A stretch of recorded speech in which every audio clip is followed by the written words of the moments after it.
Hey everybody, we are taking a walk through the woods today. We're going up to a place I like to go to on this June 19th. I come up here every Juneteenth.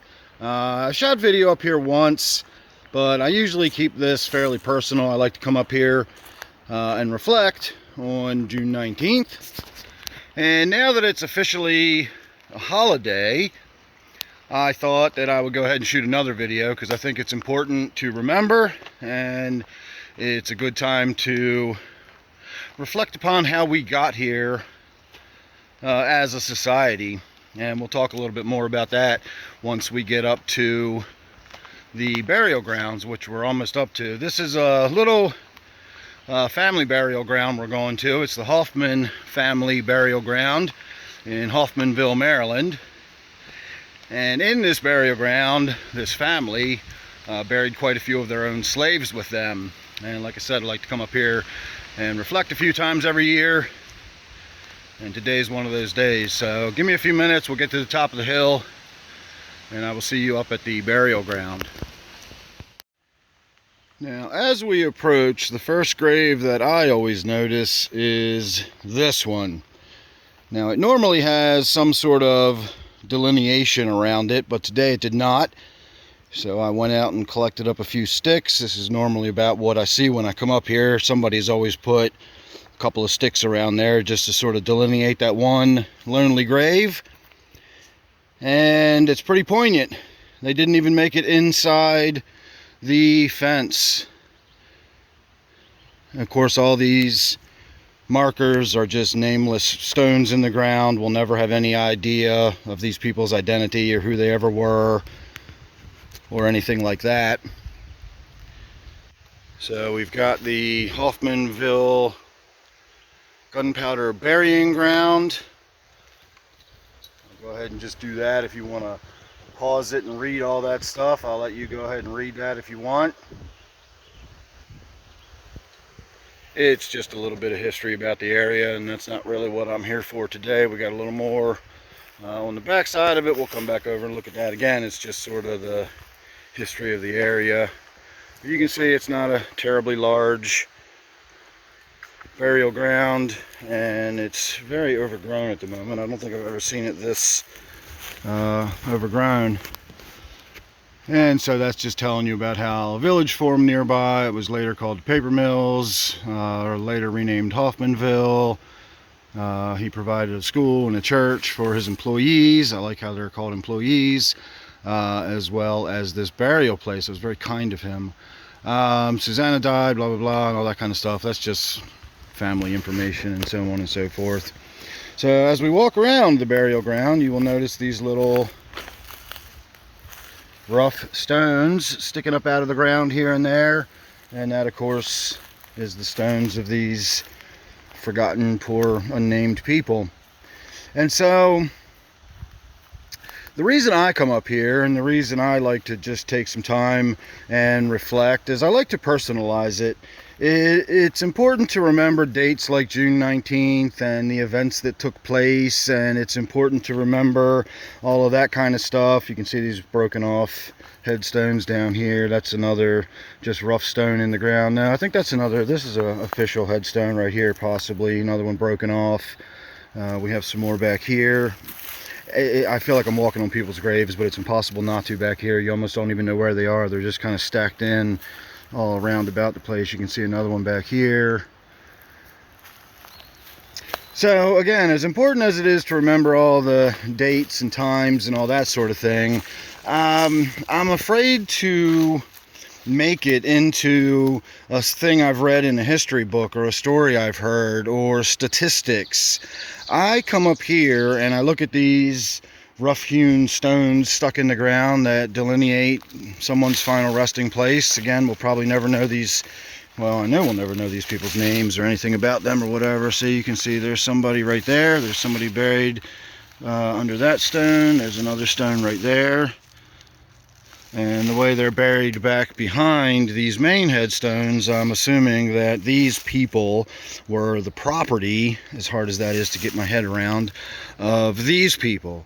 And Again, the reason I come here is to put things into that kind of perspective. I like to think about these in human terms. These were human beings. These were individuals. They had hopes and dreams at one point in their lives. They had families, and they had feelings and thoughts and fears, and you know, they were people. And I don't ever want to think about them as anything other than humans and people.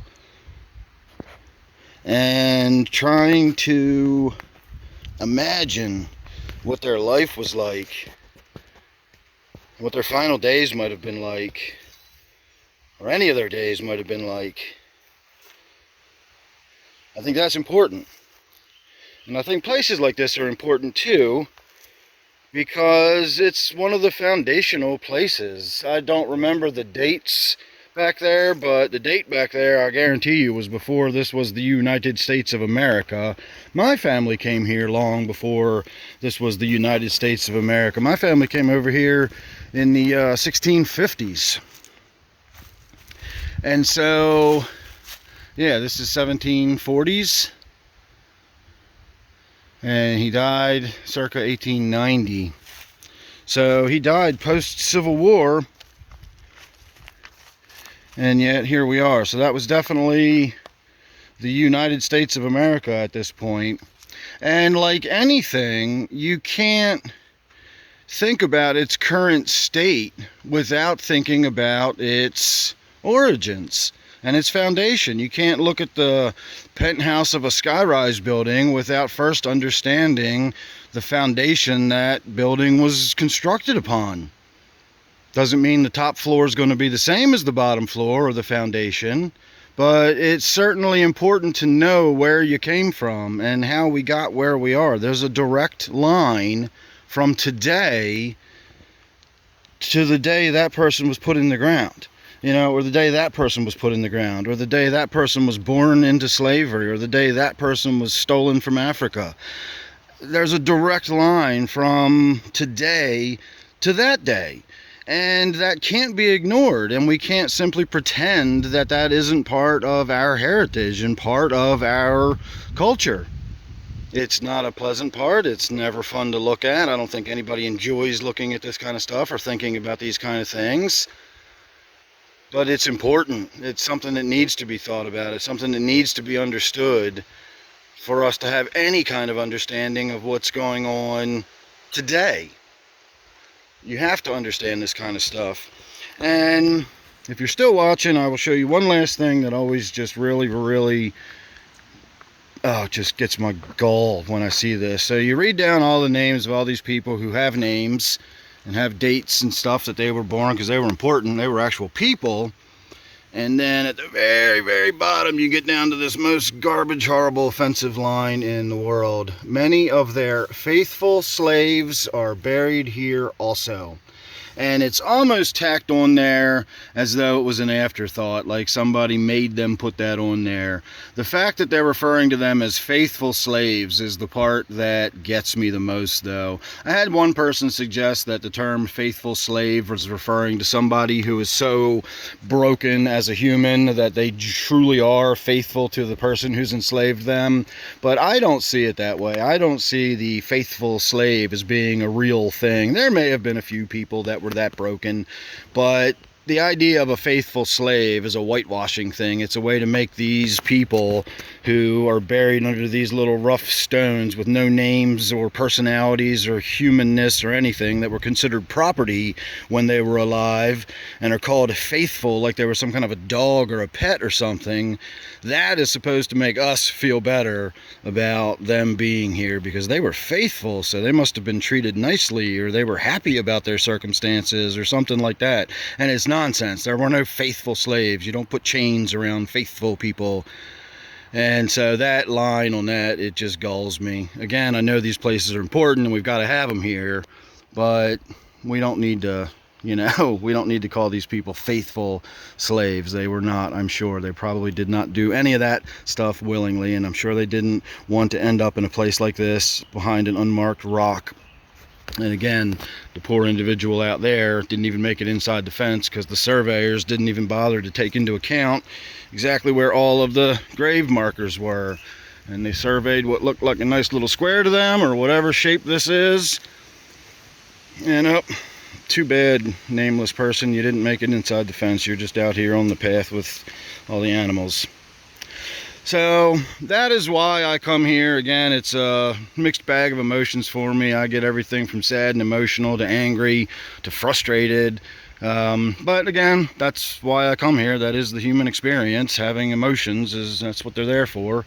And that's why I come here. Again, I don't come here to have a picnic and enjoy myself. I come here to reflect upon very unpleasant topics. They're necessary, but unpleasant.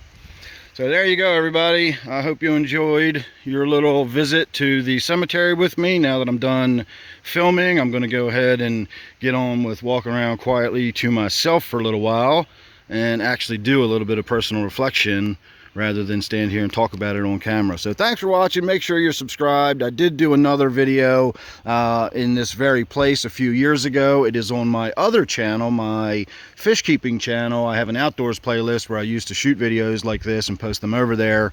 So if you check out my everyday fish keeping channel, there's a link down below. Go to my outdoors playlist and root around far enough, you'll find the video of my Juneteenth trip out to Hoffmanville Burial Ground. So thanks again, everybody. Hope you enjoyed that trip out here, and I will see you real soon on the next one.